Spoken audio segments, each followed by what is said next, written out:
दोस्तों, बहुत सी बातें बिना नाम लिए कही जाती हैं।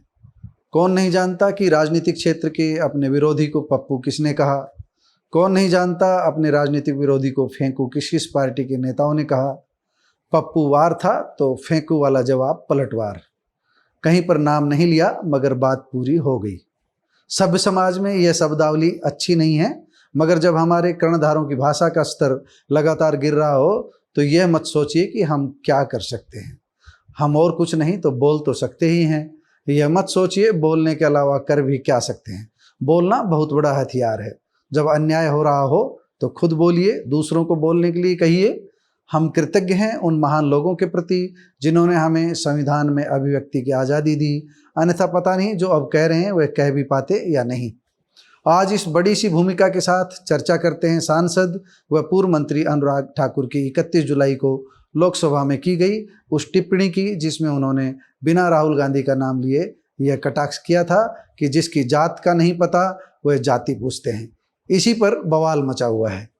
आगे बढ़ने से पहले महेश कुमार वैद्य का सादर अभिवादन और हमारे चैनल को सब्सक्राइब करने की अपील स्वीकार करें। दोस्तों, समाजवादी पार्टी के नेता अखिलेश यादव ने गहरी नाराजगी इस पर प्रकट की। देश के कई अन्य नेता भी अनुराग ठाकुर की टिप्पणी के विरोध में खड़े हुए, लेकिन भाजपा अनुराग के साथ खड़ी हो गई। प्रधानमंत्री नरेंद्र मोदी ने तो एक्स पर जाकर लोगों को ही अनुराग का भाषण सुनने की सलाह दे डाली। इसके बाद तो कांग्रेस आक्रामक है, होना भी चाहिए।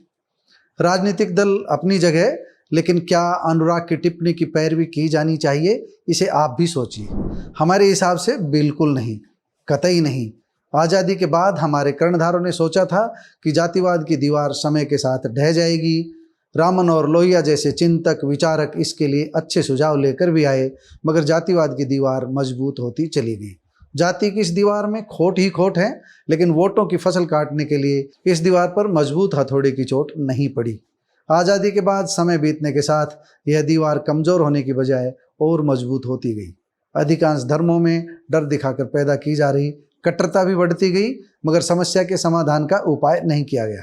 दोस्तों, हमारे नेताओं ने सार्वजनिक मंचों से जातिवाद की कुरीति को दूर करने के भाषण दिए, अंधविश्वास को दूर करने के लिए भाषण दिए, लेकिन व्यवहार में ऐसा नहीं किया गया। अनुराग ठाकुर की टिप्पणी शर्मसार करती है, लेकिन कोई भाजपाई हमसे भी ये सवाल कर सकता है कि जब जातिगत जनगणना की बात हो रही हो तब जाति पूछने में क्या बुराई है।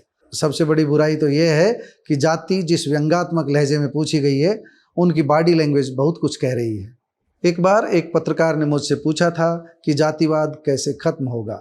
मैंने कहा था, स्वर्ण जातियों को उनकी आबादी के हिसाब से आरक्षण दे दीजिए, लोकसभा व विधानसभा और सभी सरकारी सेवाओं में शेष पद अनारक्षित कर दीजिए, अपने आप जातिवाद का अंत हो जाएगा। ओबीसी, एससी, एसटी के लोग मुख्य धारा में आ जाएंगे, उनकी आर्थिक स्थिति सुधर जाएगी और इससे पैदा होने वाली समानता ही जातीय संकीर्णता का अंत करेगी। मैंने जो कुछ कहा था वह एक बार फिर से सुन लीजिए। आखिर कहना क्या चाहते हो? मैं कहना ये चाहता हूँ कि आप स्वर्णों को आबादी के हिसाब से पंचायत से लेकर पार्लियामेंट तक और 4th क्लास से लेकर IAS तक आरक्षण दे दीजिए। शेष ओबीसी, एससी, एसटी को दे दो उनके आबादी के अनुसार। स्वर्ण जातियाँ कितनी होंगी? अधिक से अधिक 15 से 16%, 20 मान लो, 20% होंगी। सही आंकड़ा जनगणना से आ जाएगा। जब अगड़ी जातियों को आबादी जितना हक मिल जाएगा तो विवाद खत्म। जातिवाद कांटा तो है, लेकिन इसको निकालने के लिए भी तो दूसरे कांटे की जरूरत है। ये दूसरा कांटा जनगणना का है, इसी कांटे से कांटा निकलेगा। 2000 साल में जो काम नहीं हुआ वह मात्र 2 दशक में हो जाएगा। लगभग 85% सांसद, विधायक, अधिकारी और कर्मचारी ओबीसी, एससी व एसटी के हो जाएंगे। अपने आप सामाजिक बदलाव आ जाएगा। फिर धर्म जाति के कालम खत्म कर देना, लिखना बंद कर देना, जातिवाद भी दूर हो जाएगा। इतनी सी बात है। दोस्तों, अगर राहुल गांधी के मामले में बात करें तो यहाँ पूछने वाले हैं अनुराग ठाकुर। उनके भीतर राहुल गांधी की जाति को लेकर हेय भाव है, कटाक्ष भाव है। जातीय जनगणना कांटा तो है, लेकिन जातिवाद रूपी कांटे को निकालने के लिए इसी कांटे का सहारा लेना पड़ेगा। हम ऐसा करके ही ओबीसी, एससी, एसटी व अल्पसंख्यक वर्गों को उनका आबादी के हिसाब से हक दे पाएंगे। जातिवाद कैसे दूर हो सकता है, इसका एक ठोस समाधान रामन और लोहिया ने भी दिया था। हुक्मदेव नारायण यादव ने पिछले दिनों मेरे साथ अपने एक साक्षात्कार में इसका जिक्र किया था।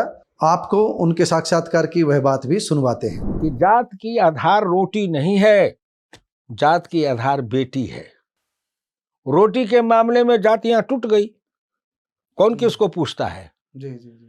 लेकिन बेटी के मामले में जात है। 2%, 1%, 5% जो शिखर पर लोग हैं, हाँ उनमें है, कभी उनमें अगर 1% भी नहीं है, 1% भी वो अपवाद है। अपवाद। उनमें अगर टूट गई जातियां तो कहते हैं जात तो टूट रही है ना, नहीं, वो अपवाद है, अपवाद। सामान्य रूप से जिस दिन एक ब्राह्मण अपनी बेटी का विवाह अपने ही गोत्र के किसी लड़के से धूमधाम से करता है, उसी तरह हिंदुस्तान के अंदर सभी जातियों के अंदर डॉक्टर लोहिया ने कहा 3 ब्राह्मण माने उच्च जात। जी जी जी। ब्राह्मण का माने केवल ब्राह्मण नहीं, ब्राह्मण, क्षत्रिय, वैश्य, उच्च उच्च, हाँ उच्च जाति, स्वर्ण जाति, उच्च जाति, पिछड़ी जाति और शूद्र जाति, दलित। दलित जी जी। तो डॉक्टर लोहिया ने कहा अंतर जातीय विवाह का मतलब इन तीनों में से किसी का बेटी हो तो किसी का बेटा हो। जी जी। ये नहीं कि ब्राह्मण, भूमिहार, राजपूत जो एक जैसा है उसी में कर लिया तो नहीं। अगर सवर्ण में से बेटा हो तो पिछड़ा या दलित की बेटी हो। जी जी। अगर इस वर्ण की बेटी हो तो इस वर्ण का बेटा हो। मतलब स्वर्ण वर्ग की बेटी हो, हाँ, तो दलित वर्ग का बेटा हो, तब समानता है। जब उस वर्ग की बेटी हो तो इस वर्ग का बेटा हो। बेटा हो, जैसे बिहार में अभी जो संभवी है, जी जी, वो हरिजन है, जी जी, लेकिन उसका हस्बैंड भूमिहार है, जी जी, तो वो उदाहरण के तौर पर कहा वो हुआ। तो डॉक्टर लोहिया ने कहा कि जब ये जाति तोड़ करके शादी करोगे जी, तो आते आते हिंदुस्तान में 150 बरस में हिंदुस्तान के अंदर ये जातियां मिट जाएगी और तब हिंदुस्तान के अंदर एक जाति रहेगी, वह जाति होगी भारतीय। और तब भारत संपूर्ण घावों से मुक्त होगा, स्वस्थ भारत होगा, सबल भारत होगा, सक्षम भारत होगा, एक भारत होगा, श्रेष्ठ भारत होगा। जी, जी। अब डॉक्टर लोहिया के इस थ्योरी से संघ परिवार और मोदी के थ्योरी के देख लीजिए कि डॉक्टर लोहिया वही कह रहे हैं। जी जी। नरेंद्र मोदी कहते एक भारत श्रेष्ठ भारत। जी जी। डॉक्टर लोहिया कहते थे एक भारत श्रेष्ठ भारत कब? जब हिंदुस्तान के चेहरे पर से सभी घाव मिटे तब। घाव कौन है? तो सबसे बड़ा घाव है जाति व्यवस्था। ये कास्ट सिस्टम को खत्म करो और कास्ट सिस्टम के लिए एक ही उपाय करो, तरीका बता दिया, बस एक उपाय कि जो अंतर जातीय, जो हम 3 श्रेणी अंतर जातीय विवाह, सरकारी नौकरी के लिए सरकारी नौकरी और सरकार से प्राप्त सुविधा के लिए अंतर जातीय विवाह अनिवार्य होगा। सब आरक्षण खत्म कर दो, सब अपने आप सही व्यवस्था हो जाएगी, अपनी सही व्यवस्था हो जाएगी। राहुल गांधी के मामले में अगर पीएम मोदी अनुराग ठाकुर का पक्ष लेने और उनकी बात को महिमा मंडित करने की बजाय यह कहते कि अनुराग की बात अस्वीकार्य है, तो मेरे हिसाब से उनका कद कम नहीं होता बल्कि बढ़ता। हो सकता है किसी को मेरी बात से असहमति हो और मोदी की बात से सहमति, लेकिन मैं यहाँ अपनी बात कह रहा हूँ। आपकी असहमति का हमेशा की तरह आदर है, हमेशा की तरह सम्मान है। करुणा भाव से मेरी बातों को समझने का प्रयास करेंगे तो शायद अच्छा रहेगा। अंतर्जातीय विवाह, एक दूसरे के पंथ में विवाह अपवाद की तरह नहीं होने चाहिए बल्कि सामान्य होने चाहिए।